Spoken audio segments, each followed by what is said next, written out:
पु ल देशपांडे आणि महाकवी रवींद्रनाथ टागोर हा आजचा विषय आहे.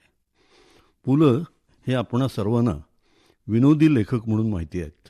त्यांची प्रवास वर्णनं, व्यक्तिचित्र आणि इतर लिखाणं खास पु ल शैलीच्या विनोदानं अजरामर झालेली आहेत. पुलंच्या स्वभावाला अनेक कंगोरे आहेत. त्यांच्या लिखाणातून ते आपल्यासमोर येतात. उदात्त आणि उन्नत त्यांना भावत असे. त्यांच्या लिखाणात सौंदर्यवेधक नजर आहे. वाचकांना हसवता हसवता ते चिमटेही काढतात आणि काळजाला हातही घालतात.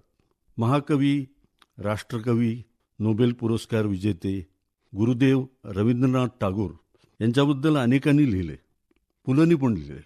पण पुलंचं लिखाण वेगळं अशासाठी की रवींद्रनाथांच्या कवितांना मुळापासून वाचता यावं यासाठी पु ल बांगला भाषा शिकले.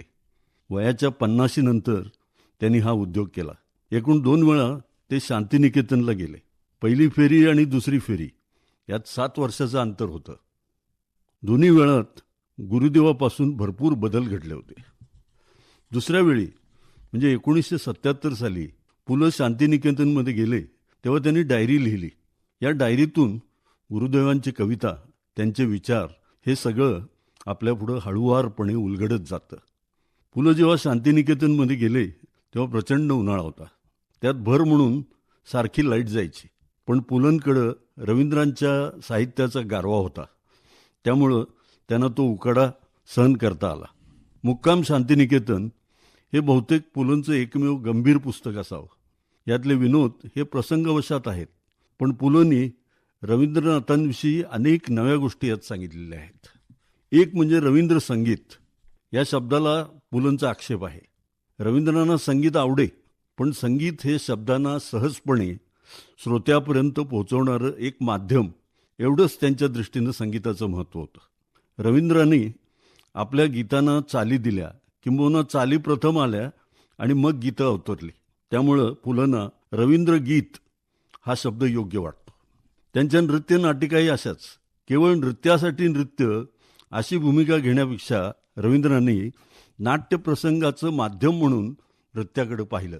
रवींद्रांच्या नृत्य नाटिकातील नृत्य नाट्यप्रसंगाचं दर्शन घडवणारं, कवितांचा भाव व्यक्त करणारं माध्यम होतं. शांतिनिकेतनात नृत्य, संगीत शिकवलं जातं ते रवींद्रांच्या कविता आणि नाटकं यांची वाहनं म्हणून. त्यामुळं या क्षेत्रात शांतिनिकेतनातलं कुणीही मोठं झालं नाही. शब्दांच्या पलीकडे जाणाऱ्या कैवल्य संगीताचा साक्षात्कार रवींद्रांना खूप उशिरा झाला. चित्रकलेत मात्र स्वतः रवींद्रनाथ आणि त्यांचे सहकारी गगनेंद्रनाथ नंदलाल बोस यांनी खूप कामं केली. ज्याला नवचित्रकला म्हणतात त्याचे रवींद्रनाथ उद्गाते होते, असं पुलंचं मत आहे. त्यांच्या काही सहकाऱ्यांनी शिल्पकलेतही मोठं काम केलं. प्राचीन शिल्पकला, हस्तोद्योग वगैरेतली कलाही त्यांनी प्रकाशात आणली. रवींद्रनाथांना गप्पा मारायला कुणीही चालत असे. शांतिनिकेतनमधल्या भोळ्या भाबड्या कामकरी महिला, नोकर चाकर या सगळ्याशी थट्टा मस्करी करत रवींद्रनाथांच्या गप्पा चालत. रवींद्रांची पत्र छिन्न पत्रावली या नावानं प्रसिद्ध झाली आहेत. पु ल म्हणतात की आजच्या पिढीसाठी मार्गदर्शन करणारं बरंच काही टागोरांच्या पत्रात सापडतं. निसर्गाच्या विराट रूपानं टागोर विस्मयचकित व्हायचे. पण त्या विराटाशी झुंजत आपलं आयुष्य जगणारा सामान्य माणूसही त्यांना अपार आनंद देई. रवींद्रांच्या दृष्टीनं सगळं विश्व त्यांचं कुटुंब होतं. त्यांचं स्वतःचंही कुटुंब होतं. या कुटुंबियांची चित्रही रवींद्रांच्या पत्रात रेखाटलेली आहेत, दिसतात. रवींद्रांचे काही पत्र पुलंनी भाषांतरित करून या पुस्तकात दिलेली आहेत. त्यातून प्रकटणारे रवींद्र ईश्वरावर नितांत श्रद्धा असणारे आहेत. प्रत्येक दिवशी आपल्या हातून काही मंगलमय व्हावं अशी प्रार्थना त्यात दिसते. पुलंचा स्थायी भाव म्हणजे विनोद. रवींद्रांच्या पत्रात त्यांना अनेक विनोदी जागा दिसल्या. एका पत्रात घरच्या मंडळींसह एकटे पुरुष माणूस म्हणून रवींद्र गेले. त्यात त्यांना इतकी बॉक्सेस उघडावी लागली की त्यांना बॉक्सोफोबिया झाला. रवींद्रांचे खाजगी कारभारी यांना त्यांनी बाल्डविन साहेब असं नाव ठेवलं होतं. एकदा एका शाळेत त्यांना अध्यक्ष म्हणून जावं लागलं होतं. तेव्हाचं मिश्किल वर्णन वाचल्यावर पु ल म्हणतात, एवढ्या सुधारणा झाल्या पण मास्तर हा पदार्थ अजिबात बिघडलेला नाही.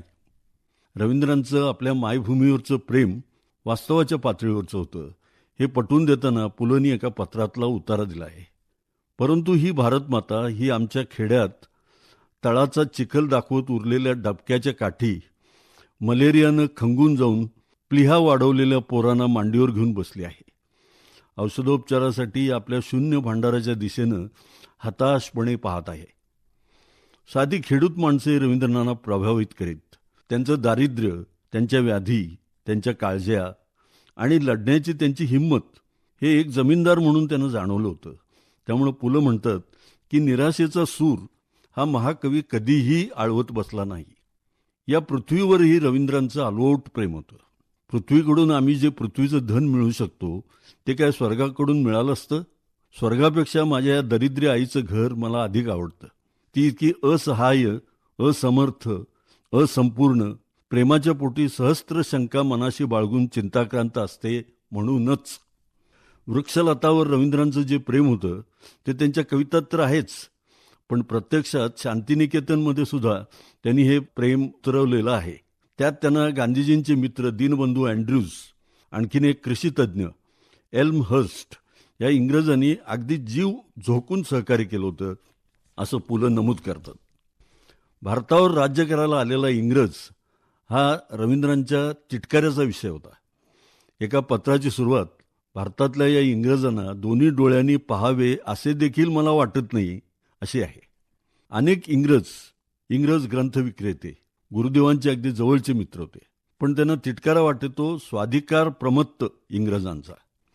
इंग्रजांपुढे हात जोडून मागण्या करणाऱ्यांना काहीही मिळणार नाही याची रवींद्रनाथांना खात्री होती. ब्राह्मो समाजामध्ये नित्योपासना आणि प्रवचन कीर्तनाची रूढी सुरू झालेली त्यांना अजिबात मान्य नव्हती. नियमानं बेसूर गाणं हे जसं अडाणीपणाचं आहे, तसंच निरुपयोगी धार्मिक प्रवचनं नियमितपणानं ऐकत बसणं हे देखील नुकसानकारक आहे. रवींद्रांनी शांतिनिकेतनाची प्रतिष्ठा केली तेव्हा त्यांच्यापुढे जे विचार होते त्याचा आता सगळा विलोप झाला आहे, असं पुलंनी खेदपूर्वक नमूद केलं आहे. पाट्या टाकणारे प्राध्यापक, असभ्य वर्तन करणारे विद्यार्थी, चोरीच्या मामल्यावर समर्थन देत आंदोलनं करणाऱ्या कामगार संघटना यांनी गुरुदेवांच्या सगळ्या विचारांना मूठमाती दिलेली आहे असंही पुलंना वाटलं. त्यांच्या 2 भेटीच्या दरम्यान ही वैचारिक क्रांती झाली. तरी पण गुरुदेवांचा वारसा जपणारी, काही गुरुदेवांचा सहवास लाभलेली, गुरुदेवांचा अभ्यास करणारी, सूची तयार करणारी अशी माणसं पण पुलंना पाहायला मिळाली. काही तरुण मुलं पण गुरुदेवांच्या विचारांचा पाठपुरावा करत मार्गक्रमणा करताना त्यांना दिसली. गुरुदेव हे एक पूर्ण पुरुष होते असंही मत पुलंनी व्यक्त केलं आहे. विचारवंत, शिक्षणतज्ज्ञ, कवी, कादंबरीकार, नाटककार, नृत्यविशारद, एक देशभक्त, एक समाजसुधारक अशा अनेक भूमिका पार पाडत असताना गुरुदेव एक कुटुंबवत्सल ग्रस्त होते आणि सर्वात महत्त्वाचं म्हणजे ते एक अत्यंत संवेदनशील, जातीभेदातीत, देशांच्या सीमा ओलांडून पाहणारे वैश्विक मानव होते.